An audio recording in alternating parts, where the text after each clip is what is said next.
Alors, bonjour à tous. Cette semaine, c'est-à-dire du 19 au 25 octobre, c'est la Semaine québécoise pour la réduction des déchets. Et pour nous en parler, je suis en compagnie de Nathalie Drapeau, directrice générale de la Régie intermunicipale de traitement des matières résiduelles de la Gaspésie. Bonjour à vous. Bonjour. Vous allez bien? Très bien, vous? Oui, merci beaucoup. Alors, c'est ça, comme j'ai dit, c'est la Semaine québécoise pour la réduction des déchets. Parlez-moi-en un peu. En fait, effectivement, cette semaine-là, on en profite pour souligner les petites actions qu'on pourrait peut-être poser pour réduire les quantités qu'on dirige vers l'enfouissement parce que faut pas se le cacher, là, à l'enfouissement, ça n'a pas vraiment baissé au cours des dernières années. Donc, on enfouit toujours le même tonnage. Et actuellement, justement, on est en train de construire 2 nouvelles cellules au site d'enfouissement à Gaspé. Et ça coûte cher, hein? 2 cellules, juste 2 cellules, ça coûte 1,5 million. Alors, on s'est dit, bien tiens, on va en profiter pendant cette semaine-là pour peut-être relancer le message auprès des citoyens, à quel point ça vaut la peine de contribuer aux bonnes filières comme la récupération, la valorisation, le compostage et réduire nos déchets à l'enfouissement. Alors voilà, cette semaine, bien, la Régie aura plusieurs petites actions. Là, on vous invite à aller voir la page Facebook de la Régie. Et nos agents, nos chargés de projet vont y soumettre quelques petites idées, des commentaires, donner quelques conseils. Et on invite les gens à aller consulter cette page-là, puis à aller même nous envoyer des idées. Si ça se trouve, ça peut être intéressant de partager. Justement, qu'est-ce qu'on peut faire, par exemple, pour les réduire? Réduire les déchets, bien, c'est de participer aux bons outils qui ont été implantés depuis maintenant, je dirais depuis 2012-2013. En fait, depuis 99 pour le bac bleu, mais ça va assez bien. Hein? La récupération, il nous reste 15 de la population qui ne participe pas, mais on a un 85 qui participe régulièrement, c'est très bien. Côté bac brun, et là, on a du boulot à faire. Et quand on sait que la poubelle à la maison, quelqu'un qui ne récupère pas, qui ne composte pas, bien, dans sa poubelle, il y a 40 de matières qui sont organiques, qui peuvent être compostées. Alors, rapidement, on peut détourner un volume appréciable de matière de l'enfouissement juste en pratiquant le compostage ou la gestion des matières organiques. Vous disiez que vous êtes en train de fabriquer 2... comment vous appelez ça? 2 cellules? Des cellules, oui, c'est ça. Parce qu'un lieu d'enfouissement technique, nous, comme le lieu d'enfouissement technique de Gaspé, peut contenir 24 cellules. On a finalisé maintenant, ou à peu près, l'utilisation de la 11e et 12e cellule. Alors, on est en train de construire les 2 nouvelles cellules, les 13 et 14. Et ça, ces cellules-là, normalement, devraient durer à peu près 5 ans. Mais là, vous voyez, on les a remplis un petit peu plus rapidement qu'en 5 ans. Et comme je disais, bien, ça coûte 1,5 million. À chaque 4-5 ans, ça coûte 1,5 million. C'est extrêmement dispendieux. Donc, si on les remplit plus vite, c'est un signe que vraiment on gaspille, peut-être pas gaspille, mais on produit plus de déchets. Exact. C'est-à-dire qu'on génère plus de déchets, c'est-à-dire qu'on contribue plus au bac vert, au lieu de mettre ces matières-là dans les bons bacs, comme le bac bleu ou le bac brun. Alors, il y a des matières...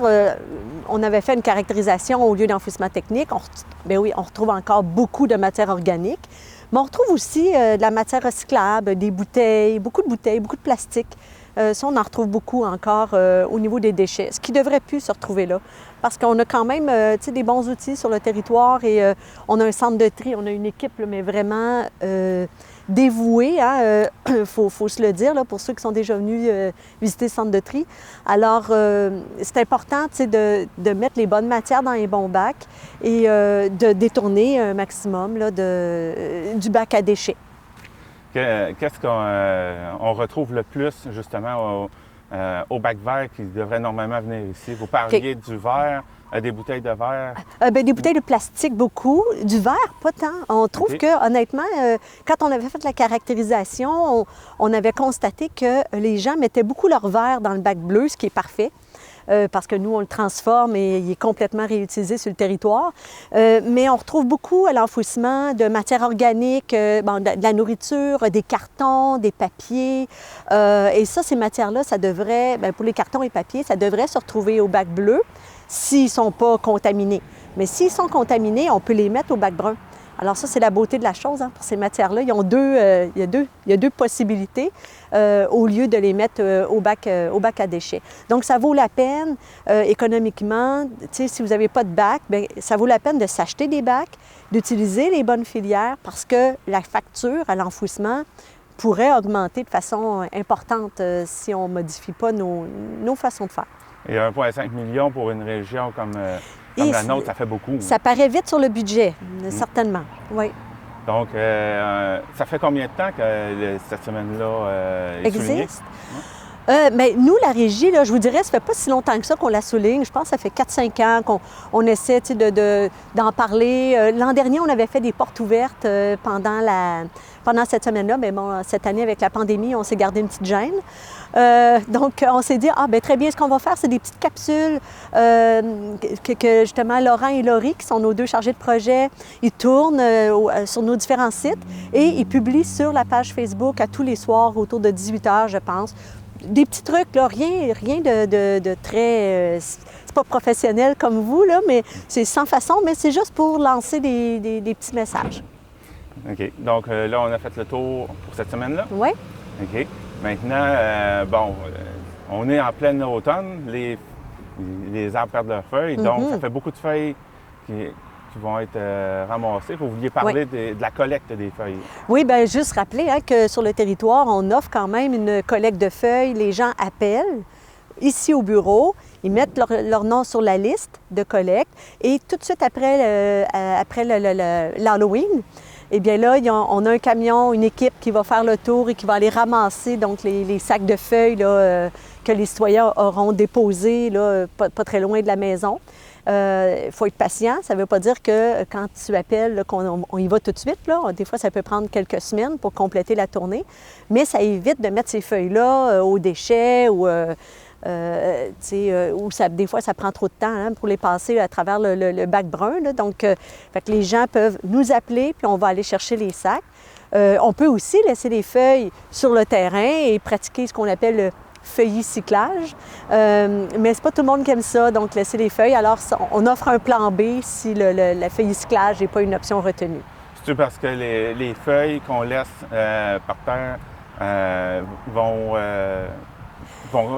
produire comme un engrais naturel? Oui, c'est ça, exactement. Tu sais, les feuilles, c'est sûr, en se décomposant, bien, ils ramènent de la matière organique au sol, donc c'est très bien. Là. Je pense que les pelouses peuvent aimer ça, là, ou les plates-bandes. Mais il y a des personnes, tu sais, ils aiment bien faire le ménage du terrain et se sentent plus à l'aise là, de ramasser les feuilles. Donc, dans ce contexte-là, c'est de nous appeler. Gardez-vous une petite réserve pour votre bac brun pendant l'hiver. Mais pour les autres sacs, à ce moment-là, vous pouvez nous appeler et on va aller les chercher. C'est surtout parce que ça prend beaucoup de place, dans le fond, dans le bac brun. Oui, exactement. Pour ceux qui ne veulent pas accumuler 10-12 sacs. Là. Maintenant, il y a le nouveau calendrier qui va sortir. Il y a des nouveautés. Oui. En fait, tout le monde est habitué au calendrier là, dans ce format-là. Là, hein. Vous savez, là, tout le monde le reçoit une fois par année par la boîte postale. Et dans ce calendrier-là, bien, on retrouvait souvent l'information en haut et l'horaire en bas. On a décidé à partir de cette année, donc à partir de 2021, d'adopter des formats différents qui sont en fait 2 documents que les gens vont recevoir. Ils vont recevoir un guide qui va, là ça c'est une version pas officielle encore, mais ils vont recevoir un guide dans lequel il va y avoir l'information, toute l'information, là, les conseils qu'on transmettait, les coordonnées. Alors les gens vont retrouver ça dans le guide qu'ils vont conserver. Les gens vont le conserver à la maison, hein, donc ne pas jeter, parce qu'on ne leur transmettra pas là, à toutes les années. Les gens vont l'avoir pour 2 ans, 3 ans, 4 ans. Mais à chaque année, les gens vont recevoir un calendrier. Alors là, je vous montre une version non officielle, encore une fois. Ils vont recevoir juste l'horaire. Donc, l'horaire va être en 1 page. Et cette page-là, ça va être, chaque année va avoir son horaire. Mais pour le guide, alors celui-là, on va demander aux gens de le conserver à chaque année. Donc, en 2022, on va seulement retourner l'horaire de collecte, tout simplement, pas le guide. Alors, on essaie ça, cette nouvelle formule-là. On avait fait un sondage auprès de 300 citoyens et il y avait beaucoup de personnes qui nous avaient dit que c'était une formule qu'ils pourraient apprécier. Alors, on l'essaie. Maintenant, vous vouliez revenir aussi sur la collecte et le transport. Vous vouliez donner quelques trucs, je pense, pour ça? Oui, bien en fait, on constate, nous, on a tenu une rencontre avec les chauffeurs de l'entrepreneur qui fait la collecte et le transport. Notre objectif est toujours d'essayer de réduire les problèmes qu'on peut retrouver, que ce soit d'oubli de bac, de bris de bac. Alors, en parlant avec les chauffeurs, ils nous ont quand même transmis de l'information ou un point de vue, parce qu'il faut se rappeler que faire la collecte des bacs, c'est pas si simple que ça. Donc, c'est vraiment un bras qui est mécanique, là, qui fonctionne à l'hydraulique, et puis ça se manipule pas comme un crayon au bout des doigts. Alors, ça prend des manipulations qui sont sensibles. Et il disait, par exemple, je donne un exemple, quand vous collez vos bacs, quand les gens là, mettent 2 bacs bien collés, là, bien, ils ne sont pas capables de prendre un bac à la fois. Parce que la pince a besoin d'un espace. Alors, on demande aux gens de garder 2 pieds entre les bacs. Et ça va permettre de lever le bac sans le faire culbuter, sans faire culbuter le 2e bac. Ils ne peuvent pas prendre les 2 bacs en même temps? Bien, c'est pas recommandé parce que quand ils prennent 2 bacs en même temps, il y a plus de risque de bris de bac. Alors, puis dans le calendrier, on a bien indiqué toutes les directives associées justement au positionnement des bacs. Et ça, c'est une des directives. De garder 2 pieds de distance entre les bacs, ça facilite beaucoup le travail de l'opérateur, du chauffeur. Puis ça évite les bris, ça évite de renverser les bacs, ça évite des oublis de bacs aussi. Donc, ça, on prend la peine de le rappeler. On demande aussi, à l'hiver va arriver bientôt, je m'excuse de le rappeler, là, c'est quand même, ça s'en vient plus vite qu'on pense. Et donc, c'est important de disposer les bacs là, en retrait de la rue, mais il faut quand même les voir, parce qu'avec les bancs de neige, des fois, le chauffeur y arrive et il ne voit pas les bacs, parce qu'ils sont cachés par les bancs de neige. Fait que c'est important de disposer les bacs, peut-être, de l'autre côté de l'entrée, si on veut, pour pas que ce soit collé sur le banc de neige quand le camion arrive. Ça, c'est un exemple, de disposer le bac au bon endroit. Dans les cas où est-ce qu'il y a des tempêtes de neige qui sont prévues pendant la nuit ou le lendemain, puis au bas les grands vents, qu'est-ce que vous faites avec ça? Bon, l'entrepreneur, c'est lui qui décide s'il va annuler la collecte ou pas. Alors, dans le doute, vous laissez votre bac là, tant aussi longtemps qu'on ne fait pas passer une annonce qui dit « on reporte la collecte, etc. » Fait que surtout si votre bac est plein. Si votre bac n'est pas plein, ça ira à la prochaine collecte. Ce n'est pas la fin du monde, vous avez encore du temps, vous avez encore de l'espace pour accumuler. Mais si il y a une tempête, votre bac est plein, puis vous voulez être certain de ne pas rater la collecte, laissez-le au chemin. Normalement, l'entrepreneur va passer dans la même journée ou même le lendemain. S'il y a des grands vents, c'est sûr que nous, on est dans une région où il y a quand même des vents, mais encore une fois, l'entrepreneur annulera pas une collecte parce qu'il vente, parce qu'il y a des secteurs où ils ne vendent pas, puis il y a des secteurs où ils vendent. Alors, si vous voulez absolument que votre bac soit ramassé, bien, on vous conseille vraiment de laisser votre bac au chemin et normalement, l'entrepreneur va passer et va faire la collecte. Donc, ce n'est pas l'idéal, c'est vrai, des fois, c'est un petit peu ambigu. Si vous avez un doute, vous nous appelez. Vous appelez au centre de tri ou vous allez voir sur le site Internet, puis des fois, on va mettre un message sur le site, ou bien quand vous appelez, on va répondre à cette question-là. On va clarifier cette question-là par rapport à cette journée-là. Est-ce qu'il y a une distance aussi par rapport au chemin qu'on doit respecter? Oui, bien, c'est-à-dire qu'il faut, bien, évidemment, il ne faut pas être sur le trottoir. On n'a pas le droit de laisser un bac sur le trottoir. Donc, il faut que ce soit dans votre entrée, mais c'est maximum un 10 pieds, parce qu'il faut que la pince puisse rejoindre le bac. Alors, c'est important donc de le laisser peut-être au début de votre entrée ou un petit peu en retrait, peut-être un 2 pieds, 3 pieds en retrait, puis il va être capable d'aller saisir votre bac. La majorité tu sais, de façon générale, on n'a pas de problème sur le territoire, mais tu sais, comme les bacs collés, ça, c'est un problème. Les bacs, il y a des gens qui collent le bac aussi sur une voiture ou sur un poteau ou sur un mur.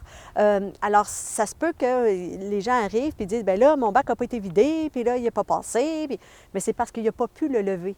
Et ça, ça nous a été rappelé régulièrement par les chauffeurs. Il y a aussi, si le chauffeur voit un contaminant dépasser du bac, il ne le lèvera pas. Parce que nous, on lui a donné comme directive de ne pas vider des bacs qui avaient des contaminants dedans. Moi, je veux juste rappeler qu'il y a quelques semaines, là, on a eu des bacs avec des bouteilles remplies d'un liquide contaminant. Et ça, on a des trieurs qui travaillent très fort, qui ont continué de travailler pendant toute la période de la COVID, soit dit en passant. Et moi, j'ai énormément de respect pour nos équipes. Et donc, il faut juste penser à eux. Alors, on vous invite encore une fois, s'il vous plaît, à ne pas mettre de matière contaminante dans des bacs bleus ou bacs bruns, là. Je parle ici là, de nourriture dans le bac bleu, ça va pas là. Puis des couches, ça va pas là. Puis des seringues, ça va pas là non plus. Puis des animaux, parce que là, la chasse arrive. On veut pas de pattes d'orignal, on veut pas d'animaux à moitié dépecés. On veut plus ça. Parce que nous, c'est une équipe du vrai monde qui trie la matière. Puis je pense qu'ils ne méritent pas ça. C'est quand même difficile comme travail. Alors, on demande aux gens d'avoir une certaine collaboration, s'il vous plaît.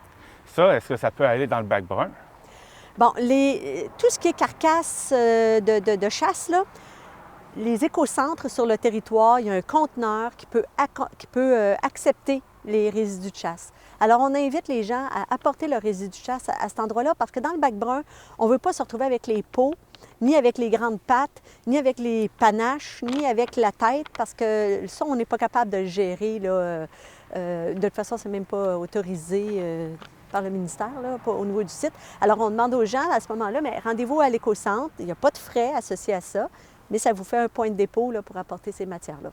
Et les écocentres, bien, il y en a un à Val-d'Espoir, il y en a un ici à Grande-Rivière, je crois. Oui, Grande-Rivière, à Gascon, puis sur le chemin le mieux à Percé. OK. Ouais. Avant de finir, je voudrais revenir sur la disposition du bac, du bac bleu. Là. Ben, Oui. En fait, c'est n'importe lequel, en fait. Vous disiez, bon, on ne peut rien mettre sur le trottoir, mais pour ceux qui sont, que c'est pas un trottoir, là, c'est juste une bordure. Une bordure, ouais. Un bord de rue, là. J'imagine que ça ne va pas non plus sur le bord de rue. Non, c'est ça, exactement. Il faut rester à l'intérieur de la ligne, là, en fait. Il ne faut pas que ça nuise à la circulation. Il faut que ça demeure sécuritaire pour les véhicules qui circulent. Et aussi, il faut toujours penser à la charrue. Là, donc, c'est de se garder une distance par rapport à la charrue pour pas que la charrue bouffe votre bac. C'est toujours décevant, ça, quand tu te réveilles un matin et tu as ton bac. Donc, alors, ou ça, que le bac important. est renversé et tout son contenu. Oui, ça aussi, c'est ça, exactement. Mais ça fait partie. C'est ça, quand il y a 2 bacs collés, ça arrive. Ça, je l'ai vu régulièrement. Et... Donc, on vous rappelle, prenez le temps d'aller regarder le calendrier parce qu'on avait vraiment... ces exemples-là étaient vraiment dans le calendrier. Je pense que c'est dans les premières pages du calendrier. Puis, j'ajouterais même, pour ceux que ça leur tente, si ça vous tente d'inscrire votre adresse, votre numéro civique en avant du bac, ça, c'est très utile. Parce que souvent, le chauffeur, ici, là, il y a une maison sur 3 qui a une adresse. Là. Alors, c'est très compliqué de se retrouver là, quand on doit faire une intervention là, auprès d'une résidence. Alors, s'il y en a qui veulent se mettre un petit peu là, au bricolage, là. Donc, juste peindre le numéro civique sur le bac, ça peut nous aider. Pas peindre le bac au complet, parce que je le rappelle, les bacs peinturés ne sont pas levés. Comment ça? Parce que ça amène des problèmes de confusion au niveau de la bonne collecte, du bon bac à la bonne collecte. Je vous donne un exemple. Un bac bleu, alors on a souvent retrouvé que des bacs bleus étaient peinturés en vert. Mais un bac bleu peinturé en vert ne reste jamais peinturé en vert tout le temps. Alors, quand le bac bleu est à la collecte de déchets, puis qui est peinturé, puis là, c'est un bac bleu. Mais là, le chauffeur arrive là et il dit non, ça, c'est un bac bleu. Puis sa collecte de déchets, je ne le ramasse pas. Okay? Donc, nous, c'est ce qu'on y envoie comme message. Puis on ne veut pas non plus, il y a des citoyens qui disaient ouais, mais là, je ne comprends pas, là. Le camion vient de ramasser un bac bleu, puis sa collecte de déchets. Ça ne marche pas, ça. Alors, c'est parti de là, cette histoire-là. C'est pour ça que depuis 2 ans, on fait des démarches et on a informé les citoyens qui avaient des bacs peinturés qu'on ne levait plus les bacs peinturés. Eh bien, on a fait pas mal de tours, je crois. Ah, on a abordé pas mal de sujets. Oui. Eh bien, Nathalie Drapeau, directrice générale de la Régie intermunicipale de traitement des matières résiduelles de la Gaspésie. Merci de m'avoir reçu devant le centre de tri. Bien, merci à vous d'être venu.